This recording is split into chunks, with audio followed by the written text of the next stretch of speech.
ସାଙ୍ଗମାନେ ଆପଣମାନେ ବହୁତ ଭଲ ଭାବରେ ଜାଣିଥିବେ, ଆଜିକାଲି ସମୟରେ ନା ସମସ୍ତଙ୍କ ଜୀବନରେ କିଛି ନା କିଛି ସମସ୍ୟା ରହିଛି। ସେ ସମସ୍ୟାର ଯଦି ସେମାନେ ସମାଧାନ କରିପାରୁନାହାନ୍ତି ନା, ତାହେଲେ ସେମାନେ ବହୁତ ତଳକୁ ଖସି ଯାଉଛନ୍ତି, ବହୁତ ଭୁଲ କାମ କରି ଯାଉଛନ୍ତି, ବହୁତ ବଡ଼ ବଡ଼ ନିଷ୍ପତ୍ତି ନେଇ ଯାଉଛନ୍ତି। ଆପଣମାନେ ବହୁତ ଭଲ ଭାବରେ ଏସବୁ ଜିନିଷ ଜାଣିଥିବେ। ଆପଣଙ୍କ ଜୀବନରେ ବି ନିଶ୍ଚିନ୍ତ କୌଣସି ନା କୌଣସି ସମସ୍ୟାର ସମ୍ମୁଖୀନ ଆପଣଙ୍କୁ କରିବାକୁ ପଡ଼ିଥିବ। ଆପଣ ଯେତେବେଳେ କୌଣସି ସମସ୍ୟାରେ ଥିବେ, ଆପଣ କୌଣସି ନା କୌଣସି ଭୁଲ ନିଷ୍ପତ୍ତି ନେଇଥିବେ, ହେଲେ ତାର କେବେ ସମାଧାନ କରିବା ପାଇଁ ଆପଣମାନେ ଚେଷ୍ଟା କରିନଥିବେ। କ'ଣ ଆପଣମାନେ ଜାଣିଛନ୍ତି ଆପଣମାନେ କେତେ ବଡ଼ ଭୁଲ କରୁଛନ୍ତି ଆପଣଙ୍କର ଜୀବନରେ? ଆପଣଙ୍କର ଜୀବନରେ ଯେଉଁ ସବୁ ସମସ୍ୟା ରହିଛି, ସେ ସମସ୍ୟାର ସମାଧାନ କରିବା ପାଇଁ ଆପଣମାନେ କେତେ କେତେ ବଡ଼ ଭୁଲ କରି ଯାଉଛନ୍ତି ଆପଣଙ୍କର ଜୀବନରେ, ଆପଣମାନେ ଜାଣିନାହାନ୍ତି। ଯଦି ଆପଣମାନେ ଜାଣିନାହାନ୍ତି, ତାହେଲେ ମୋର ଏଇ ଭିଡ଼ିଓଟିକୁ ନିଶ୍ଚିନ୍ତ ଭାବରେ ଶେଷ ପର୍ଯ୍ୟନ୍ତ ଦେଖିବେ। ଯଦି ଆପଣମାନେ ମୋର ଏଇ ଭିଡ଼ିଓଟିକୁ ଶେଷ ପର୍ଯ୍ୟନ୍ତ ଦେଖୁଛନ୍ତି, ତାହେଲେ ନିଶ୍ଚିନ୍ତ ଭାବରେ ଆପଣମାନଙ୍କର ସମସ୍ୟାର ସମାଧାନ ହୋଇଯିବ। 100ରୁ 100% ମୁଁ ଆପଣମାନଙ୍କୁ ଗ୍ୟାରେଣ୍ଟି ଦେଉଛି, ଆପଣମାନଙ୍କର ସମସ୍ୟାର ସମାଧାନ ହୋଇଯିବ। ଯଦି ମୋର ଏଇ ଭିଡ଼ିଓଟି ଆପଣମାନଙ୍କୁ ଭଲ ଲାଗିବ, ଆପଣମାନଙ୍କର ସମସ୍ୟାର ସମାଧାନ ହୋଇଯିବ, ଲାଇକ୍ଟିଏ ନିଶ୍ଚିନ୍ତ କରିବେ। କମେଣ୍ଟରେ ଆପଣଙ୍କର ମତାମତ ନିଶ୍ଚିନ୍ତ ରଖିବେ। ଚାଲନ୍ତୁ ଏବେ ଆମେ ଭିଡ଼ିଓଟି ଆରମ୍ଭ କରିବା। ହାଇ ଫ୍ରେଣ୍ଡସ୍, ଜୟ ଜଗନ୍ନାଥ। ମୁଁ ଆପଣମାନଙ୍କୁ ସ୍ୱାଗତ କରୁଛି ଟକିଂ ୱାର୍ଲ୍ଡ ୟୁଟ୍ୟୁବ୍ ଚ୍ୟାନେଲକୁ। ମୁଁ ଆଶା କରୁଛି ପ୍ରଭୁ ଜଗନ୍ନାଥଙ୍କର କୃପାରୁ ଆପଣମାନେ ବହୁତ ଭଲରେ ଥିବେ, ଖୁସିରେ ଥିବେ। ଚାଲନ୍ତୁ ଆଜିର ଭିଡ଼ିଓଟି, ଆଜିର କାହାଣୀଟି ଆରମ୍ଭ କରିବା। ଆଜିକା ସମୟରେ ଗୋଟିଏ ଧନୀ ଲୋକ ପାଖରେ ବି ସମସ୍ୟା ରହୁଛି, ଗୋଟିଏ ଗରିବ ଲୋକ ପାଖରେ ବି ସମସ୍ୟା ରହୁଛି। ସମସ୍ୟା ଗୋଟେ ଏମିତି ଜିନିଷ ହୋଇଗଲାଣି, ସମସ୍ତଙ୍କ ପାଖରେ ରହୁଛି। ତା ମାନେ ନୁହଁ ଯେ ଯଦି ଆପଣ କୌଣସି ଗୋଟେ ଖରାପ ସମସ୍ୟାରେ ଅଛନ୍ତି, ତ ଆପଣ କୌଣସି ଭୁଲ ଡିସିସନ୍ ନେଇଯିବେ। ଏଇଟା ସମ୍ପୂର୍ଣ୍ଣ ଭାବରେ ଭୁଲ। ସବୁ ଜିନିଷର କିଛି ନା କିଛି ଗୋଟିଏ ବାଟ ଥାଏ। ସେ ବାଟକୁ ଆପଣଙ୍କୁ ଖୋଜିକି ବାହାର କରିବାର ଅଛି, ନା କି ଆମକୁ କିଛି ନା କିଛି ଗୋଟେ ଖରାପ ଡିସିସନ୍ ନେଇଯିବାର ଅଛି। ସେମିତି କାମ କରନ୍ତୁ ନାହିଁ। ଯଦି କୌଣସି ଆପଣ ସମସ୍ୟାରେ ଅଛନ୍ତି, ତାର ନିଶ୍ଚିନ୍ତ ଭାବରେ ସମାଧାନ ବାହାର କରନ୍ତୁ। ଚାଲନ୍ତୁ ମୁଁ ଆଜି ଆପଣମାନଙ୍କୁ ଗୋଟେ କାହାଣୀ ମାଧ୍ୟମରେ କିଛି କହିବାକୁ ଚାହୁଁଛି। ଗୋଟିଏ ଗାଁରେ ହରି ନାମକ ଖୁବ୍ ଗରିବ ଲୋକଟିଏ ତାର 2 ପିଲା ଏବଂ ସ୍ତ୍ରୀ ସହ ରହୁଥାଏ। ଧନ ଅଭାବରୁ ସେ ନିଜ ପରିବାରର ପ୍ରତିପୋଷଣ କରିପାରୁନଥାଏ। ନା ପରିବାରକୁ ମୁଠେ ଖାଇବାକୁ ଦେଇପାରେ, ନା ନିଜେ ଗଣ୍ଡେ ଖାଇବାକୁ ପାଏ। ଏସବୁ ସମସ୍ୟାକୁ ଦେଖି ସେ ଖୁବ୍ ବିଚଳିତ ହୋଇପଡ଼େ ଓ ଘର ଛାଡ଼ି ଚାଲିଯିବାର ନିଷ୍ପତ୍ତି ନିଏ। ଦିନେ ସେ ବଡ଼ି ଭୋରୁ କାହାରିକୁ କିଛି ନ କହି ଘରୁ ବାହାରିଗଲା। କିଛି ବାଟ ଗଲା ପରେ ସେ ଦେଖିଲା, ଗୋଟିଏ ଗଛ ମୂଳେ ଜଣେ ବୃଦ୍ଧ ସନ୍ନ୍ୟାସୀ ଏବଂ ତାଙ୍କ ଶିଷ୍ୟ ବିଶ୍ରାମ ନେଉଛନ୍ତି। ହରି ବୃଦ୍ଧଙ୍କ ପାଖକୁ ଗଲା ଏବଂ ତାଙ୍କ ପାଦ ନିକଟରେ ପ୍ରଣାମ କରି କହିଲା, ହେ ମହାତ୍ମା, ମୁଁ ଆପଣଙ୍କର ଶରଣ ଗଲି। ମୋତେ ଆପଣଙ୍କର ଶିଷ୍ୟ ହେବାର ସୌଭାଗ୍ୟ ପ୍ରଦାନ କରନ୍ତୁ। ଏହା ଶୁଣି ସାଧୁ ମହାତ୍ମା ହରିଙ୍କୁ ତାଙ୍କ ସହିତ ରହିବା ପାଇଁ ଅନୁମତି ଦେଲେ। କିଛି ସମୟ ବିଶ୍ରାମ ନେବା ପରେ ସମସ୍ତେ ପୁଣି ବାହାରିଗଲେ। କିଛି ବାଟ ଯିବା ପରେ ସାଧୁଙ୍କୁ ଶୋଷ ଲାଗିଲା। ସେ ହରିକୁ କହିଲେ, ତୁମେ ଯାଇ ମୋ ପାଇଁ କେଉଁଠୁ ମୁନ୍ଦାଏ ପାଣି ନେଇ ଆସ, ବହୁତ ଶୋଷ ଲାଗୁଛି। ଏହା ଶୁଣି ହରି ପାଣି ସନ୍ଧାନରେ ବାହାରିଗଲା। କିଛି ବାଟ ଯାଇ ଦେଖିଲା ଏକ ନଦୀ ଅଛି ଓ ସେଇ ନଦୀରେ କିଛି ପିଲା ଗାଧୋଉଛନ୍ତି। ନଦୀର ପାଣି ଖୁବ୍ ଗୋଳିଆ ହୋଇଥିବାର ଦେଖି ସେ ସେଠାରୁ ଖାଲି ହାତରେ ଫେରି ଆସିଲା।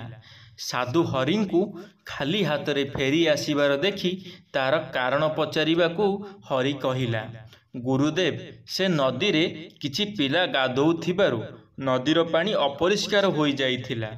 ତାହା ପିଇବା ଯୋଗ୍ୟ ନଥିଲା। ତେଣୁ ମୁଁ ପାଣି ନ ନେଇ ଚାଲି ଆସିଲି। ସାଧୁ କହିଲେ, ହଉ ଠିକ୍ ଅଛି, ତୁମେ ବସିଯାଅ। କିଛି ସମୟ ପରେ ସାଧୁ ପୁଣି କହିଲେ, ହରି ଏବେ ଯାଅ, ସେହି ନଦୀରୁ ପାଣି ନେଇ ଆସ। ହରି ସେ ନଦୀ ପାଖକୁ ଯାଇ ଦେଖେ ତ ନଦୀର ପାଣି କାଚ କେନ୍ଦୁ ଭଳି ପରିଷ୍କାର ହୋଇଯାଇଛି। ସେ ପାଣି ନେଇ ମହାତ୍ମାଙ୍କ ପାଖକୁ ଚାଲି ଆସିଲା। ହରି ସାଧୁଙ୍କୁ ପାଣି ଦେଇ ପଚାରିଲା, ହେ ମହାତ୍ମା, ଏତେ ଗୋଳିଆ ଓ ଅପରିଷ୍କାର ପାଣି କାଚ କେନ୍ଦୁ ଭଳି ପରିଷ୍କାର ହୋଇଯିବାର ପଛରେ ରହସ୍ୟ କ'ଣ? ସାଧୁ ମହାତ୍ମା କହିଲେ, ଏହି ରହସ୍ୟର ନାମ ହେଉଛି ଧୈର୍ଯ୍ୟ ଓ ଅପେକ୍ଷା। ଯେତେବେଳେ ପିଲାମାନେ ନଦୀରେ ଗାଧୋଉଥିଲେ ସେତେବେଳେ ତଳୁ ଅଳିଆ ଓ ମାଟି ସବୁ ଉପରକୁ ଉଠି ନଦୀ ଜଳକୁ ଅପରିଷ୍କାର କରୁଥିଲା। ପିଲାମାନେ ଗାଧୁଆ ସାରି ଯିବାର କିଛି ସମୟ ପରେ ଅଳିଆ ଅସନା ସବୁ ତଳକୁ ବସିଯିବାରୁ ଜଳ ପୁଣି ଥରେ ସ୍ୱଚ୍ଛ ହୋଇଗଲା। ଠିକ୍ ଯେମିତି ଆମ ଜୀବନର ସମସ୍ୟା ଓ ଦୁଃଖ ସବୁ ଆମ ଜୀବନ ନଈରେ ଉପରକୁ ଉଠି ଆସିଲେ ଆମର ମନ ଗୋଳିଆ ହୋଇଯାଏ ଓ ବୁଦ୍ଧି ଲୁଚିଯାଏ। ଏହି ସମୟରେ ଧୈର୍ଯ୍ୟହରା ହୋଇ ଆମେ କିଛି ଭୁଲ ନିଷ୍ପତ୍ତି ନେଇଯାଇଥାନ୍ତି, ଯାହା ଆମ ଜୀବନକୁ ପୁରା ନଷ୍ଟ କରିଦିଏ। ମାତ୍ର ମନ ଗୋଳିଆ ଥିବା ସମୟରେ ଧୈର୍ଯ୍ୟ ରଖି ସ୍ଥିର ରହିଲେ କିଛି ସମୟ ପରେ ମନ ନିର୍ମଳ ହୋଇଯାଏ। ମନ ସଫା ଥିଲେ ଆମ ବୁଦ୍ଧି ଠିକ୍ ଭାବରେ କାମ କରେ ଏବଂ ଆମ ଜୀବନରେ ଠିକ୍ ନିଷ୍ପତ୍ତି ନେଇଥାନ୍ତି। ସେଥିପାଇଁ ଆମକୁ ଧୈର୍ଯ୍ୟ ରଖିବାକୁ ପଡ଼ିବ, ମନ ଶାନ୍ତ ହେବା ଯାଏଁ। ସାଙ୍ଗମାନେ, ଆପଣଙ୍କ ସହିତ ଯଦି କୌଣସି କିଛି ନା କିଛି ସମସ୍ୟା ଘଟୁଛି ତ ଆପଣମାନେ ତାର ଧୈର୍ଯ୍ୟ ରଖନ୍ତୁ। ଧୈର୍ଯ୍ୟହରା ହୁଅନ୍ତୁ ନାହିଁ କି ନାଇଁ ମୋ ଜୀବନରେ କୌଣସି ଗୋଟେ ଅସୁବିଧା ହେଇଛି, ସେ ଜିନିଷ କେବେ ମୋ ଜୀବନରେ ସମସ୍ୟାର ସମାଧାନ ହେବ ନାହିଁ। ମୋର ଅସୁବିଧା କୌଣସି ବାଟରେ ଅସୁବିଧା ବଢ଼ି ଚାଲିବ ମୋ ଜୀବନରେ, ସେଇଟା ସମ୍ପୂର୍ଣ୍ଣ ଭାବରେ ଭୁଲ। ଯଦି ଆପଣଙ୍କ ଜୀବନରେ କୌଣସି ଗୋଟିଏ ସମସ୍ୟା ଆସିଛି ତାହେଲେ ନିଶ୍ଚିନ୍ତ ନା ନିଶ୍ଚିନ୍ତ ଗୋଟିଏ ଦିନ ତାର ସମାଧାନ ହେବ। ସେଥିପାଇଁ ଆପଣଙ୍କୁ ସେ ସମୟକୁ ଅପେକ୍ଷା କରିବାକୁ ପଡ଼ିବ, ଆପଣଙ୍କୁ ଧୈର୍ଯ୍ୟ ଧରିବାକୁ ପଡ଼ିବ। ଯେପର୍ଯ୍ୟନ୍ତ ଆପଣମାନେ ଧୈର୍ଯ୍ୟ ନ ଧରିବେ ସେ ପର୍ଯ୍ୟନ୍ତ ଆପଣମାନେ କିଛି କରିପାରିବେନି ଆପଣଙ୍କର ଜୀବନରେ। ସେଥିପାଇଁ ମୁଁ ଆପଣମାନଙ୍କୁ ରିକ୍ୱେଷ୍ଟ କରିବି, ପ୍ରତ୍ୟେକ ଜିନିଷରେ ଧୈର୍ଯ୍ୟ ରଖନ୍ତୁ, ଧୈର୍ଯ୍ୟହରା ହୁଅନ୍ତୁ ନାହିଁ। ଯଦି ଆପଣମାନେ ଧୈର୍ଯ୍ୟହରା ହେଇଯାଉଛନ୍ତି ନା ତାହେଲେ ଆପଣ ଆପଣଙ୍କ ଜୀବନରେ କିଛି କରିପାରିବେନି ଆଜ୍ଞା। ଆପଣ ଯଦି ସମସ୍ୟା ଆପଣଙ୍କ ଜୀବନରେ କିଛି ଆସୁଛି ତ ଆପଣ ଧୈର୍ଯ୍ୟହରା ହୁଅନ୍ତୁ ନାହିଁ, ଆପଣ ତାକୁ ଧୈର୍ଯ୍ୟର ସହ ସହିବା ପାଇଁ ଚେଷ୍ଟା କରନ୍ତୁ। ଦେଖିବେ ସେ ସମୟ ବି ଗୋଟାଏ ସମୟରେ ଚେଞ୍ଜ ହୋଇଯିବ, ସେ ସମସ୍ୟା ବି ଗୋଟାଏ ସମୟରେ ସମାଧାନ ହୋଇଯିବ। ଆପଣ ଥରେ ଟ୍ରାଏ କରି ଦେଖନ୍ତୁ, ଆପଣଙ୍କର ସମସ୍ୟା ସବୁ କିଛି ସମସ୍ୟା ଆପଣଙ୍କର ଗୋଟିଏ ସମୟରେ ସମାଧାନ ହୋଇଯିବ। ଆପଣଙ୍କୁ କିଛି ବି ବେଶୀ କିଛି କରିବାକୁ ପଡ଼ିବ ନାହିଁ, ଆପଣଙ୍କୁ ଖାଲି ସମୟକୁ ଅପେକ୍ଷା କରିବାର ଅଛି। ସମୟକୁ ଅପେକ୍ଷା କଲେ ଆପଣଙ୍କର ସମସ୍ୟାର ସମାଧାନ ହୋଇଯିବ, ନିଶ୍ଚିନ୍ତ ଭାବରେ ହୋଇଯିବ। ସାଧୁ ମହାତ୍ମାଙ୍କ ଏହି ଉପଦେଶ ହରିକୁ ବଦଳାଇ ଦେଲା। ସେ ନିଜର ସମସ୍ତ କଥା ମହାତ୍ମାଙ୍କୁ କହି ଭୁଲ ମାଗିଲା। ସବୁ କଥା ଶୁଣି ସାଧୁ ମହାତ୍ମା ତାକୁ କିଛି ଟଙ୍କା ଦେଲେ ଏବଂ ସେହି ଟଙ୍କାରେ କିଛି ବ୍ୟବସାୟ କରିବା ପାଇଁ କହିଲେ। ହରି ସେହି ପଇସାକୁ ନେଇ ନିଜ ଘରକୁ ଫେରିଗଲା।